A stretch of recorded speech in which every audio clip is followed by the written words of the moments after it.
Member from Huron-Bruce. Very much, Speaker. To the Deputy Premier. Speaker, the Russian Olympic team were not the only folks to receive a ban yesterday. Last night, CTV London reported that the Port Albert General Store is closing this winter for the first time in 150 years. A direct result of this government's bad policies.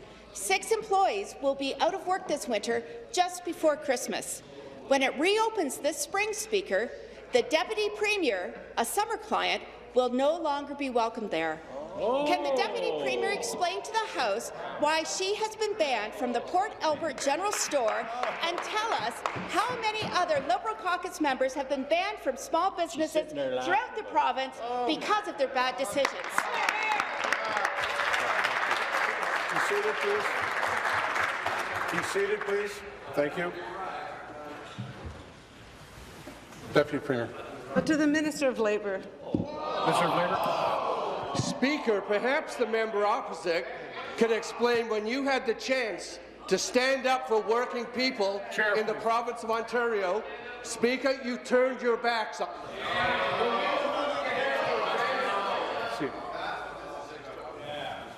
Member from Lanark, Frontenac, Lennox and Addington is warned. And I'll wait for the others. If you'd like to add.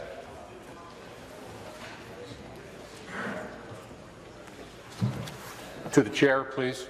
Thank you, Speaker. Speaker, a third of people in the province of Ontario currently make less than $15 an hour. Half of those people, more than half of those people, Speaker, are between the ages of 25 and 64. That's the time when they're trying to raise families, pay rent, buy clothes for the kids, put the kids through school, put food on the table, Speaker. This party opposite has denied these families the opportunity to do that, and now they pull out a gimmicky question like this, Speaker. Speaker, we all had an opportunity to stand up for working people in Ontario. These guys turned their backs on them, Speaker. Be seated, please. Be seated, please. Be seated.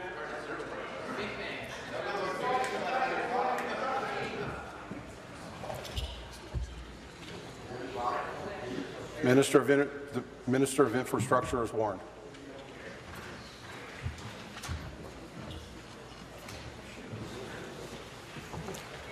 Supplementary. Speaker, again, back to the Deputy Premier. This party, this government just doesn't get it because these 6 people will be earning $0 per hour because they're losing their income through the winter months because this owner has no other options but to close. And Speaker, I am sure this is just one example of many more to come. In the People's Guarantee, we will still move forward with minimum wage increases, just more slowly. This is an approach that the Ontario Chamber of Commerce said would mitigate job impacts by 74%. So, Speaker, will the Deputy Premier sign on to the People's Guarantee and help us fix the mess that her government has made and save jobs and small businesses throughout Ontario? Be seated, please. Be seated, please. Thank you.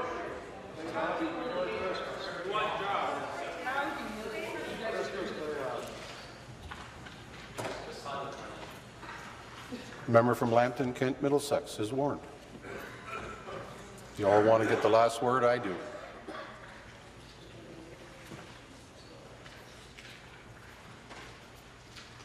A little louder and I'll warn you.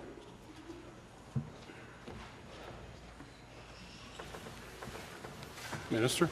Speaker, quite the contrary to what the member's asserting, when the opportunity was given to this House to support working people.